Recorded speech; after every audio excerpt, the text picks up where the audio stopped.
Mutton ஈரல் வந்து 1/4 kilo, பெரிய வெங்காயம் 1, தக்காளி 1, இஞ்சி பூண்டு விழுதாவும் அரைச்சி வச்சுக்கலாம், இல்லைன்னா இந்த மாதிரி பல்லு 2 பல் இஞ்சி சிறிதளவு போட்டுக்கோங்க. மிளகு 1 ஸ்பூன், மஞ்சத்தூள் 1/2 டீஸ்பூன், மிளகு குழம்பு மசாலா தூள் வந்து 1 ஸ்பூன் போட்டுக்கோங்க. அப்படி இல்லாதவங்க மல்லித்தூளும் இது மிளகாத்தூளையும் சேர்த்து அரைச்சி போட்டுக்கலாம். தேங்காய் 1/4 மூடி, உப்பு தேவையான அளவு, எண்ணெய் தேவையான அளவு. இந்த கொடுத்துருக்க நம்ம தேங்காவையும் இஞ்சி பூண்டையும் சேர்த்து அரைச்சி வச்சுக்கணும். விழுதா அரைச்சி வச்சுக்கோங்க. இப்போ விழுதை அரைச்சி வச்சுக்கிட்டோம், இந்த மாதிரி அரைச்சி வச்சுக்கோங்க தனியாக. இப்போ நம்ம எப்படி செய்யறதுங்கிறது பார்ப்போம். எண்ணெய் ஊற்றிக்கோங்க.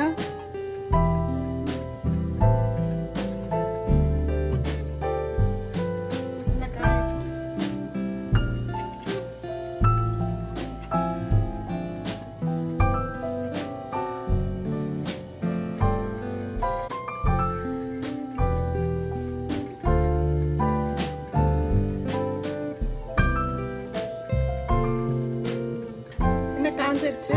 நான் பட்டை கிராம்பு சொல்ல மறந்துட்டேன். தாளிக்கிறதுக்கு பட்டையும் கிராம்பையும் தாளிச்சுக்கோங்க. பட்டை 2, கிராம்பு 2.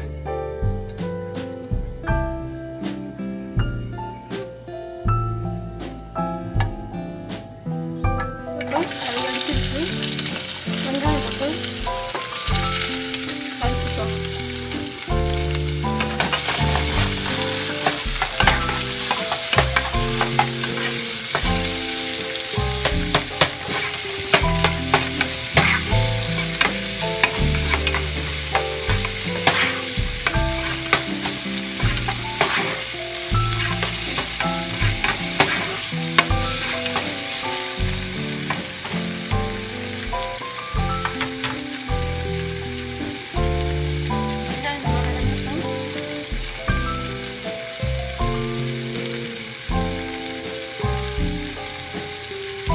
உப்பு 1 ஸ்பூன் போட்டுக்கோங்க.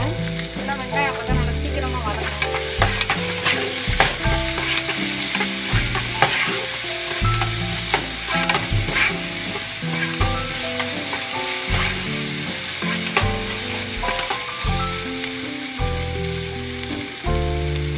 வெங்காயம் வதங்கிடுச்சு. இப்போ தக்காளி போடணும். தக்காளி போட்டு வதக்கிக்கோங்க.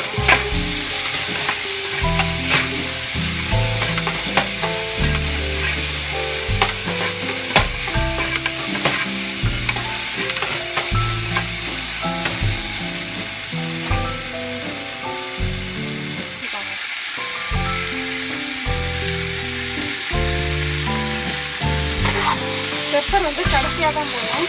ஈரல் வெந்து அதுக்கு அப்புறம் தான் போடணும்.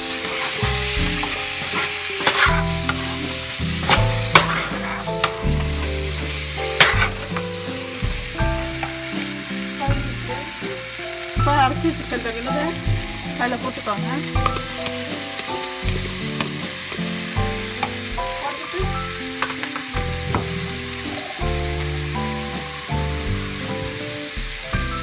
தேவையான அளவு தண்ணி ஊற்றிக்கோங்க.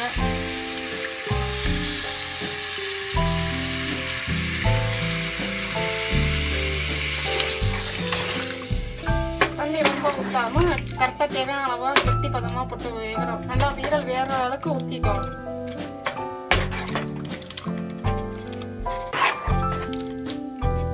ஈரல் வேகட்டும்.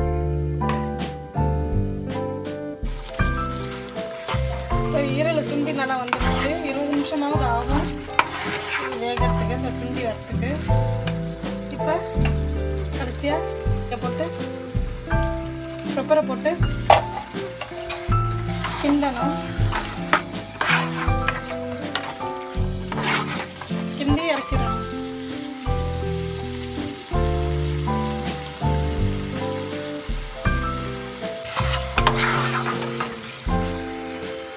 எவ்வளோ காரம் வேணுமோ அதுக்கு தகுந்தாப்புல பெப்பரை ஆட் பண்ணிக்கோங்க.